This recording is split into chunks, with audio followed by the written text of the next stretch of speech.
Ça, c'est un tableau de médailles fait dans After. Dans une utilisation manuelle, on viendrait changer juste les données un par un. Corée du Sud.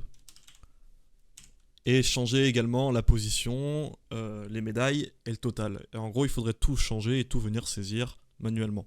Nous, ce qu'on veut, c'est que ça le fasse automatiquement. Pour ça, on va venir sur le site officiel des JO, et là, on a un tableau, et on va venir récupérer les données, au moins les 10 premiers, les copier, coller dans un bloc-notes. Ici, j'importe le TXT dans ma comp, et en fait, dans la comp, enfin dans le TXT plutôt, il y a chaque donnée une ligne de commande associée. C'est-à-dire que si je récupère ça, je vais avoir la deuxième ligne, non pas la première, mais la deuxième ligne de mon bloc-notes. La première ligne, c'est celle-ci en fait, elle est stockée là-dedans. Elle sert un peu à rien, vous pouvez mettre un titre, n'importe quoi. Nous, on va pas l'utiliser parce qu'en fait, on veut un copier-coller rapide. Donc, on va utiliser la troisième ligne. La troisième ligne, elle se trouve non pas là, mais ici. La commande data value qu'on va récupérer sur un footage, que ce soit un CSV ou un TXT, va nous permettre d'aller récupérer une case. Par exemple, si j'ai un tableur, je peux récupérer la colonne 2, ligne 3. Il faut voir le fichier TXT comme un CSV, comme un tableur, mais avec une seule colonne en fait. Donc, on aura toujours la première colonne 0, et après on viendra chercher les différentes lignes, ligne 1, ligne 2, ligne 3, etc. Dans mon calque texte qui vient afficher les pays, on va d'abord déclarer une variable qui s'appelle pays et on va rentrer donc toutes les lignes qu'on a vues là-haut. On va venir chercher les lignes des noms des pays dans mon bloc-notes. Donc pour la Corée, c'est la troisième. On a vu que la troisième, ça correspondait à la valeur 0, 1. Et je viens récupérer les autres. Donc le deuxième pays, il est à la ligne 9, etc., etc. Donc je récupère mes 10 valeurs. Je pourrais très bien déclarer ça avec une boucle, mais je ne l'ai pas fait. Nous, on ne veut pas écrire République populaire de Chine comme le mentionne le site olympique, on veut juste simplifier en Chine. Donc on va venir tester pour chaque variable de pays. On va venir détecter s'il y a écrit République populaire de Chine et on vient le changer en Chine, etc. Pour la Corée, pour les États-Unis d'Amérique et Hong Kong, Chine. Et puis enfin, à la fin, on affiche ce qu'on veut dans ce bloc texte finalement. Donc ce bloc texte, on va vouloir le pays numéro 1, donc, qui est le 0 en fait. Puis on va lui dire de faire un retour à la ligne, puis d'ajouter le deuxième pays, puis un retour à la ligne, puis le troisième, etc. Encore une fois, j'aurais pu faire une boucle for pour pouvoir le décliner sur autant de numéros que je voulais. Après, c'est le même principe pour les médailles d'or, pour les médailles d'argent et pour le total. On vient juste récupérer les lignes du dessous correspondant au numéro ici. Notez que j'aurais pu créer un fichier, enfin un nul, et mettre par-dessus des paramètres glissières. Et dans mon paramètre glissière, j'aurais pu dire donc le 1, ça correspond à la Corée du Sud. À chaque fois, au lieu de mettre 1 ici, je peux prendre le 1 et venir le relier à mon paramètre glissière. Ici, comme ça. Je crois qu'il faut juste rajouter 0. Ouais, il faut rajouter 0. Et oui, parce qu'on est sur du JavaScript un peu bâtard et simplifié. Pour que ce soit une valeur vraiment numérique. Et non une chaîne de caractères.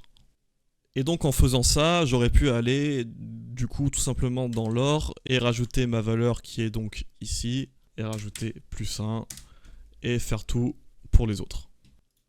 Et en fait, je vais venir dupliquer mes paramètres glissières pour autant de pays que j'ai. En l'occurrence, il m'en faut 10. Et j'aurais pu set les positions ici en fait directement. Donc je sais que le deuxième pays c'est cette valeur, puis c'est cette valeur, admettons, puis c'est cette valeur. Et à chaque fois donc du coup dans le calque pays on va venir chercher les valeurs là. Le calque or on va venir chercher la valeur là mais une ligne en dessous.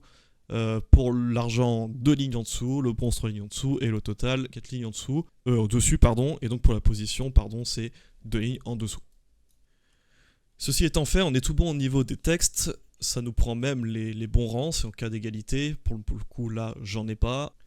Il nous reste à régler les drapeaux. Donc pour les drapeaux, j'ai créé une comp avec tous mes drapeaux. Donc là, il y a plus de 174 drapeaux. Il y a des drapeaux qui n'ont rien à faire ici, genre le Vatican, voilà, il est là. Ils n'auront jamais d'équipe au CIO, mais il est là. Sur tous mes drapeaux, j'ai une expression qui vient checker l'opacité, enfin qui vient s'appliquer sur l'opacité et qui check deux valeurs. Donc l'index c'est l'ordre du calque. Par exemple, le drapeau de l'Afghanistan, c'est mon calque numéro 1. Donc si 1 est égal à un effet que j'ai dans un nul qui est tout en dessous, le nul il est là, c'est juste un paramètre glissière. Donc vous voyez que dans cet effet, si je mets un 1, j'ai bien le drapeau de l'Afghanistan. Parce que dans le cas où 1 égale 1, où l'index est égal à l'effet, alors on met l'opacité à 100, sinon on l'éteint, on met l'opacité à 0. J'ai la même expression sur tous les drapeaux, donc on prend l'index du drapeau et on vérifie selon glissière. Donc si je mets 2, on va aller sur l'Albanie, 3 l'Algérie, etc., etc. Et on peut aller jusqu'à le fameux 174 où on aurait le Vatican. Notez d'ailleurs que le Vatican n'est pas un drapeau carré, mais pour autant les proportions sont à la même échelle en termes de hauteur, donc visuellement ça ne choque pas plus que ça. Idem pour la Suisse, le Népal et les autres exceptions. Donc j'ai une seule comp que je viens poser dans ma timeline principale et je viens les dupliquer jusqu'à en avoir 10. Et je vais utiliser ce qu'on appelle un objet graphique essentiel. Un objet graphique essentiel, ça sert à templétiser, notamment pour avoir la main sur Premiere, sur un projet After via le Dynamic Link. Mais ça peut servir à d'autres choses, c'est-à-dire avoir une seule comp, mais faire des variations, sans avoir à dupliquer cette comp. Pour faire ça, il faut juste rajouter l'effet qu'il y a dans le nul et le rajouter en fait dans cette boîte qui s'appelle objet graphique essentiel, le glisser là, et maintenant il est ici. On peut venir changer le drapeau ici. En fait, ce que ça va faire, c'est que dans notre compte principal, on va avoir un nouveau menu qui va se débloquer, propriété essentielle, et dedans il y aura toutes les valeurs qu'on aura mis dans ce panneau. En l'occurrence, là, j'ai le numéro 154, là, j'ai le numéro 80, vous voyez que c'est un autre drapeau. Donc maintenant, il faut venir arbitrer quel numéro correspond à tel pays. Pour ça, on ajoute une expression avec toute une liste de pays. Ça, on pourrait le faire dans un autre fichier texte ou le mettre sur un calque texte. On pourrait le stocker autre part. C'est un peu bourrin de le poser là comme ça. Notez d'ailleurs que j'ai utilisé ChatGPT pour me dire envoie-moi une liste des pays, tous entre guillemets, dans l'ordre alphabétique et séparés d'une virgule, plutôt que de les taper tous à la main. Et je teste pour chacun des noms. Donc là, on est dans le drapeau 1. Donc on va s'intéresser à la Corée du Sud. Je vous rappelle que la Corée du Sud, c'est 7 lignes, c'est 7 data values de notre fichier texte.